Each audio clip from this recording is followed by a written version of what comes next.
This is the first in a series of videos that will walk you through how to use our Arataki app for the iPad.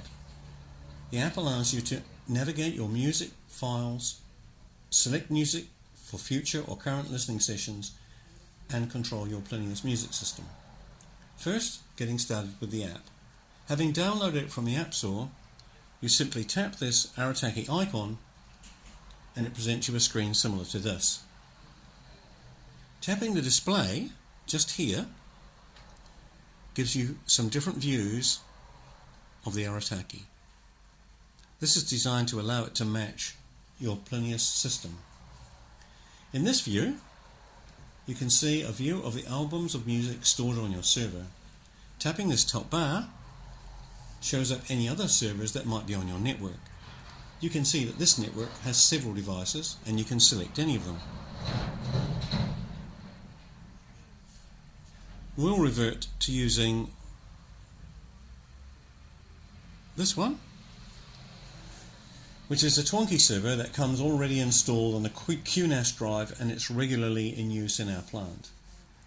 On this view, you can see we have a Toko set up on the network. If we had other DLNA compatible devices set up on the network, they would also be visible, and the top bar here performs exactly as the top bar on the server or library window to allow you to access them. Here on the left, you can see an image of a typical Plinius remote control. This image is only visible if you have an SQ Blaster set up on your network. Setting that up and explaining its use will be the subject of another video. Because we've been using the Arataki on the network for a while, the display was quick to load with images of the albums stored on the server. But when you first start to use the system, this may take a few minutes to load.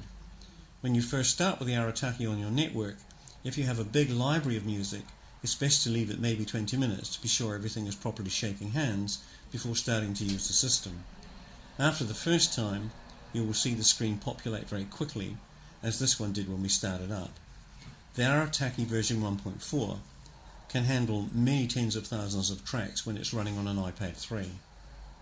Along the bottom of the library window, you have 4 buttons. In this view, there is a faint blue surround to the bottom to the button that presents you the album view. This indicates that this is the current view. The album view is the default view you see when Arataki starts up.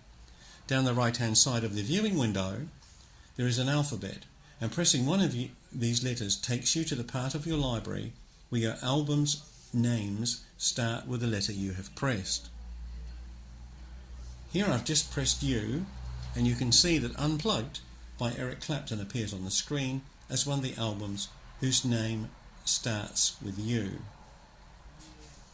This next button presents your music tracks displayed in a list with a thumbnail image of the album they are on displayed at the left. Also in this view, there is the alphabet down the right side, and it works in the same way as the album alphabetical search, but in this view it searches for track names. The next button presents your music displayed in the alphabetical order of the artist. In this view, all the artist's work is stacked under one album cover. There are several albums of Bob Dylan's work on this server.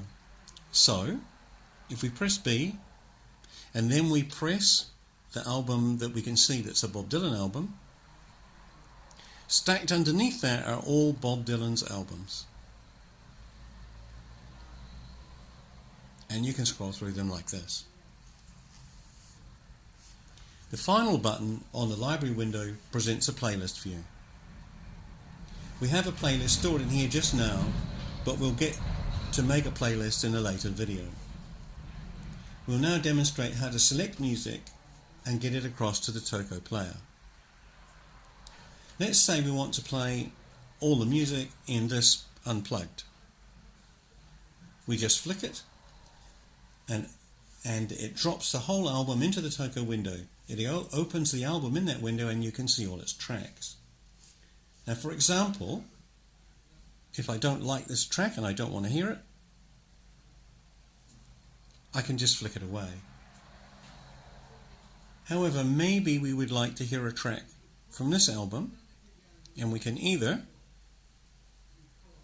flick it, in which case it drops to the bottom of the queue, or we can take one and place it anywhere in the queue that we like for our listening session.